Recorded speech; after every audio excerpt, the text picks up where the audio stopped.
अस्सलाम वालेकुम everyone, welcome back to my channel and welcome back to another video. Hopefully आप लोग सब ठीक होंगे। अल्हम्दुलिल्लाह हम भी बिल्कुल ठीक हैं। आज से आप लोगों से विलेज लाइफ की रूटीन शेयर करूंगी, अपने घर की रूटीन शेयर करूंगी, गांव की रूटीन शेयर करूंगी। गांव में सुबह तो बहुत जल्दी हो जाती है, तकरीबन ना 5 बजे हमारी सुबह हो जाती है। और सुबह के साथ साथ ना चाय भी स्टार्ट हो जाती है, क्योंकि सबसे पहले चाय ही पीनी होती है। बाज़ औक़ात के अक्सर औक़ात ही ऐसा होता है कि पहले चाय बनती है, उसके बाद नमाज़ अदा की जाती है। साल में आज मेरा तीसरा दिन था और इन 3 दिनों में जितनी मुझसे हो सकी थोड़ी बहुत मैंने सेटिंग की। सबसे पहले गंदम के ड्रम से मैंने स्टैंड निकाला और स्लैब पे जो बर्तन बिखरे हुए थे उन सब बर्तन को, जो यूज़ वाले थे, उनको स्टैंड में रखा। बाकी सबको ना थोड़ी सी ना क्लोज़ करके थोड़ा सा तरतीब दे के फ़िलहाल रखा, लेकिन इसका कंप्लीट मेकओवर मैं आप लोगों से ज़रूर शेयर करूँगी। किचन को ससुराल वालों ने अपने हिसाब से रखा हुआ था, लेकिन इसको तकरीबन अपने मुताबिक करने में ना मुझे बहुत टाइम लगेगा। घर एक प्रॉपर तवज्जो मांगता है, प्रॉपर टाइम मांगता है, जो आहिस्ता आहिस्ता आप देने की कोशिश करूँगी। और जानवरों से रिलेटेड जितनी भी चीज़ें हैं वो अभी किचन में ही रखी हुई हैं। आपको हर जगह ये गट्टू वगैरह नज़र आ रहे होंगे, किसी में खल रखी हुई है, किसी में चावल है, किसी में ना बांडा रखा हुआ है। इस किस्म के जानवरों की बहुत सी चीज़ें हैं और एक में बूरा रखा हुआ है। बहुत सी चीज़ें ऐसे हैं जो मुझे सही तरीके से पता भी नहीं है। और 2 मुर्गियाँ भी ठाई हुई हैं किचन के अंदर ही, बच्चे निकालने के लिए। इनको कितने दिन हो गए मुझे नहीं पता। खैर, सुबह का काम मैं सारा मुकम्मल कर चुकी थी। सिर्फ मैंने अपने रूम को नहीं किया था, बाकी सारे काम को मैंने मुकम्मल कर लिया था। जैसे ही मैं आई थी ना, रूम मेरा वैसे का वैसा था, ना मैंने इसको क्लीन किया था, जस्ट झाड़ू लगाई थी और जो चीज़ें ना उठाने वाली थी ना वो उठाई थी। क्योंकि घर की सेटिंग के मुताबिक और घर की तरतीब करते करते मैंने रूम को अभी साइड पे ही किया हुआ था। मैंने कहा इसको मैं बाद में ही कर लूँगी। जो चीज़ें मुझसे उठाई जा रही थी रैंडमली वो उठा रही थी, बाकी का सारा ऐसे ही पड़ा हुआ था। पहले बाहर का काम किया, सुबह का नाश्ता बनाया, झाड़ू वगैरह लगाई और वाशरूम वगैरह साफ़ करके फिर रूम्स की तरफ आई थी। और फिर रूम्स की सेटिंग करनी थी, चादरें वगैरह रखनी थी और झाड़ू लगाना, सफाई करना सारा बराबर हुआ हुआ था। इतनी कोई गंदम और जो थ्रेशर का गंद होता है ना, वो सारा उड़ के घर में ही आ रहा था। खैर, जो छोटा फ्रिज था मैं क्वार्टर से लेके आई थी, उसको भी मैंने उठा के पेटी के ऊपर रख दिया था। बाकी पेटियाँ और ड्रम और कुछ चीज़ें ऐसी तरतीब दी हुई हैं, लेकिन रूम्स को मैंने अभी तक हाथ नहीं लगाया था। अभी पहले वीडियो कैप्चर की, फिर इसके बाद मैंने रूम को सेट किया और फिर अपने रूम को सेट किया और उसके बाद दोपहर का खाना बनाया। और सफाई करना ना करना इस टाइम गांव में ना बराबर हुआ हुआ है, क्योंकि हवा चलती है और हवा के साथ जितना भी थ्रेशर का गंद होता है वो घरों में ही आता है। खैर, आज प्याज और टमाटर की मैंने चटनी बनानी थी और प्याज टमाटर की चटनी जो है वो बहुत बहुत टेस्टी बनती है। इसकी जो रेसिपी है वो मैंने आप लोगों से पहले भी शेयर की है। अगर आप लोग चाहेंगे तो मैं दोबारा भी शेयर कर दूँगी। खैर, उसके बाद ना हस्बैंड भी आए हुए हैं और हस्बैंड जो हैं वो लहसुन निकालने में लगे हुए हैं। ये लहसुन जो हाफ़ है या फिर तीसरा हिस्सा है वो घर आ चुका है और आहिस्ता आहिस्ता आता रहेगा और फिर इसकी इस तरीके से गुच्छियाँ बना के रखी जाएंगी, जिस तरीके से सास ना गुच्छियाँ बना के रख रही हैं। मौसम आज बहुत ज़्यादा गर्म भी नहीं है और बहुत ज़्यादा ठंडा भी नहीं है। बादल हैं, हवाएं हैं और कभी धूप मुकम्मल ही चली जाती है और कभी फुल तेज़ हो जाती है। ये वाला आज ना सेशन चल रहा है धूप का। गर्मी भी हो जाती है एकदम से और एकदम से हवाएं चलती है तो मौसम अच्छा भी हो जाता है। 2 दिन से ये कंडीशन हो रही है, लेकिन ना जिस दिन मैं वॉइस ओवर कर रही हूँ उस दिन इंतहा की गर्मी है, क्योंकि रात को सही वाली बारिश आई थी। और ये प्याज टमाटर की चटनी बना के और दोपहर का खाना मैंने बनाया लिया था और बनाने के बाद फिर मेहमान आ गए, नंद आ गई थी, फिर दोबारा रोटियां बनानी पड़ी। और गर्मियों में ख़ुसूसन प्याज और टमाटर की जब चटनी सालन की तरह बनाई जाती है ना, तो उसका तो टेस्ट जो होता है ना वो लाजवाब होता है। खैर, जो चटनी बनाई थी वो शाम दोपहर में ही ख़त्म हो गई थी और उसके बाद शाम के लिए आई थी भिंडियाँ और पूरी जो लहसुन था ना उसकी गुच्छियाँ बना के साइड पे रख दी थी। और जब सारा इकट्ठा हो जाएगा तो उसके बाद इसको ठिकाने लगाया जाएगा। खैर, आज लाइट हमारी सुबह से ही गई हुई थी। बस ये है कि शुक्र है अल्लाह पाक का कि टैंकी भर ली थी, वरना फिर अगर टैंकी में पानी ना हो तो भी मसला हो जाता। और ये तकरीबन ना 5 बजे का टाइम है, जिस टाइम ना घास कटिंग हो रहा था बिजली का इंतज़ार करके। और ये 2 बकरी के बच्चे अभी न्यू जो बकरी ने बच्चे दिए ये वही वाले, और इनको ना बांधा नहीं जाता, ये सारा दिन इसी तरीके से मटर गश्ती करते फिरते रहते हैं।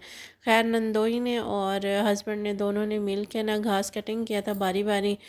क्योंकि जब बिजली की आदत हो जाती है तो फिर ना हाथ से कटिंग करना बहुत मुश्किल हो जाता है। और बाहर जानवरों को अपने ठिकाने पे पहुंचाया जा रहा है, शाम को इनकी जगह चेंज की जाती है, फिर सुबह को इनकी जगह चेंज की जाती है, रात को इनकी जगह चेंज की जाती है, 2-3 मरतबा जानवरों की जगह चेंज की जाती है।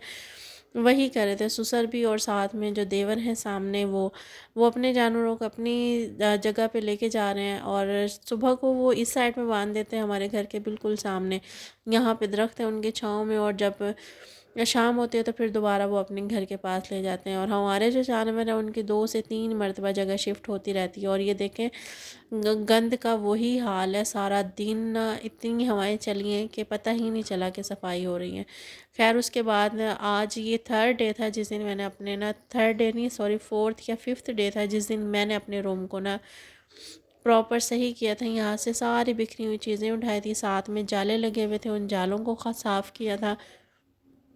और ये क्लिप मैंने बाद में लिया था, रूम को पहले मैंने सेट कर लिया था, मीन्स उल्टे पुल्टे काम किए हैं।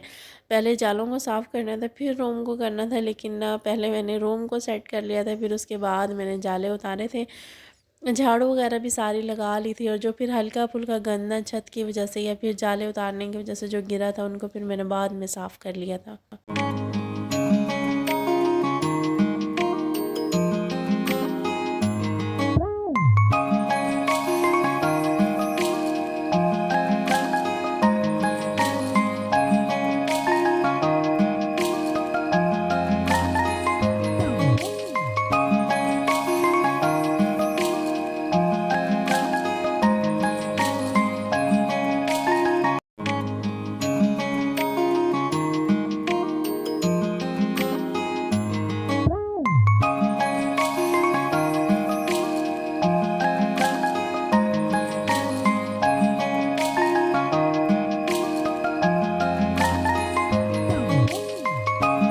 रूम की जब क्लीनिंग की बात आती है तो सबसे पहले हमने बेड को ही सेट करना होता है। और ऐसा होता है कि जब हम बेड को सेट कर लेते हैं तो ऐसा लगता है कि पूरा रूम ही क्लियर है, पूरा रूम ही टाइडी है।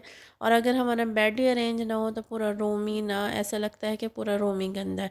खैर ये जो 2-3 बेड पे जो तकिए यूज़ होते हैं ना, इनकी हालत ज़रा बिगड़ी हुई है, इनको दोबारा से इनकी रोई निकलवा के इनको दोबारा से सेट करना पड़ेगा। या फिर ना जो फ़ोम वाले तकिए होते हैं या जो क्रिस्टल तकिए होते हैं, मेरा अगर खाने वाला चक्कर लगा तो मैं वो ले आऊँगी। और पिछली मरतबा जो मैंने आप लोगों से शेयर किया था, मैं 2 एसी कंबल लेके आई थी लेकिन आप लोगों को दिखाए नहीं थे।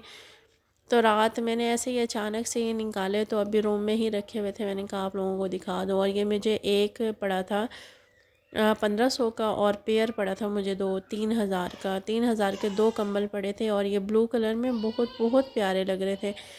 रात को बारिश की वजह से और हवाओं की वजह से हल्की फुल्की सी सर्दी थी, तो ना कंबल की ज़रूरत पड़ रही थी। तो मैं ये सोच रही थी कि शुक्र है मैं ले आई हूँ। वैसे ना गर्मी में कोई चीज़ भी ली तो नहीं जाती, लेकिन जो हमारा अब मौसम चल रहा है ना अप्रैल का, और फिर ख़ुसूसन ना हमारे मई तक ना, जैसे ये हल्की फुल्की बारिशें होती हैं और फिर हवाएं चलती हैं तो हमें कंबल की ज़रूरत पड़ती है।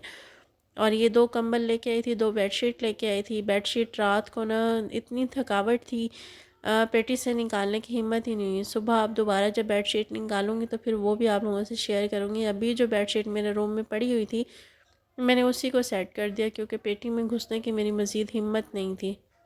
पूरे घर में इस टाइम इतनी डस्ट होती है, इतनी ज़्यादा डस्ट होती है कि जहाँ पे देखें ना उधर ही मट्टी नज़र आ रही होती है। फर्नीचर का ये हाल है कि 2-3 मरतबा भी अगर इसको क्लीन कर दिया जाए तो क्लीन करने के बावजूद भी ना इतनी मट्टी होती है कि समझ ही नहीं आ रहा होता। और जो ये बर्तनों वाली अलमारी है मेरी, शोकेस इसको क्या कहा जाता है, इसको तो मैंने अभी तक टच ही नहीं किया। जैसे जैसे मुझे टाइम लगता जाएगा वैसे वैसे इसमें से जो बर्तन यूज़ के हैं वो बर्तन मैं किचन में ले जाऊंगी, किचन को सेट करके प्रॉपर फिर भी बर्तन रखूँगी। वहाँ पे भी इतना फैलावा है कि उधर से ही चीज़ों को समेटना मुश्किल हो रहा है। 3-4 दिन के बाद मैंने रूम को हाथ लगाया है, तो हाथ लगाने में सिर्फ मैंने डस्ट को क्लीन किया है। डस्ट को क्लीन करने के बाद चीज़ों को मैंने अरेंज किया है। चीज़ें अगर अरेंज हो जाती हैं तो फिर आहिस्ता आहिस्ता से डीप क्लीनिंग भी होती रहेगी, क्योंकि डीप क्लीनिंग में बहुत टाइम लगता है और ना प्रॉपर टाइम चाहिए होता है। प्रॉपर टाइम अभी मेरे पास है नहीं, घर का सारा काम होता है। सुबह से शाम तक ना लगे ही रहना, और फिर थोड़ी थोड़ी चीज़ों को सेट करती आती हूँ, जो चीज़ हाथ लगती हैं, जो जिस तरह से चलते फिरते जो चीज़ ना करते जाए ना, वो कंडीशन है। इस साइड से वो कर लिया, उस साइड से वो कर लिया, वही सब चल रहा है। आप लोग सुनाएं, आप लोगों की तरफ भी ऐसे ही है कि थ्रेशर की वजह से और हवाओं की वजह से हर तरफ मट्टी ही मट्टी हो रही है, या फिर ये मसला सिर्फ गाँव में होता है, या फिर शहरों में ऐसी कोई कंडीशन नहीं होती? गाँव में तो इस टाइम वही हाल है कि बाहर का और घर का एक ही हाल होता है। ऐसा लगता है कि खेतों से सारी ही मिट्टी उड़ के ना घरों में आ रही होती है। और इस टाइम आप लोगों को नज़र भी आ रही होगी, इतनी डस्ट है, और इसको ना 2 से 3 मरतबा क्लीन कर चुकी हूँ मैं। आते जाते ना इसको ना साफ़ तो कर देती हूँ, लेकिन टोटल अरेंजमेंट रहती हैं। आप लोगों की तरफ भी डस्ट का यही हाल है? आप लोग भी मेरी तरह डस्ट से लड़ रहे हैं या परेशान हो रहे हैं? खैर, मैं परेशान भी हो रही हूँ और मैं लड़ भी रही हूँ, क्योंकि मुझे एलर्जी है, तो फिर एलर्जी की वजह से मुझे डस्ट बहुत ज़्यादा तंग करती है। खैर, आज घर की तरतीब हो जाएगी तो फिर ना थोड़ी सी आसानी हो जाएगी। खैर, यहाँ पे मैं रूम क्लीन कर चुकी थी, और ये रूम की फ़ाइनल लुक है। और आज का व्लॉग मेरा यहीं तक था, आज की वीडियो मेरी यहीं तक थी। आप लोगों को मेरे व्लॉग कैसे लग रहे हैं, आप लोगों की वीडियोस कैसी लग रही है, कमेंट बॉक्स में ज़रूर बताइएगा। अपना बहुत ज़्यादा ख्याल रखिएगा, दुआओं में ज़रूर याद रखिएगा। मेरी तरफ से अल्लाह हाफिज़।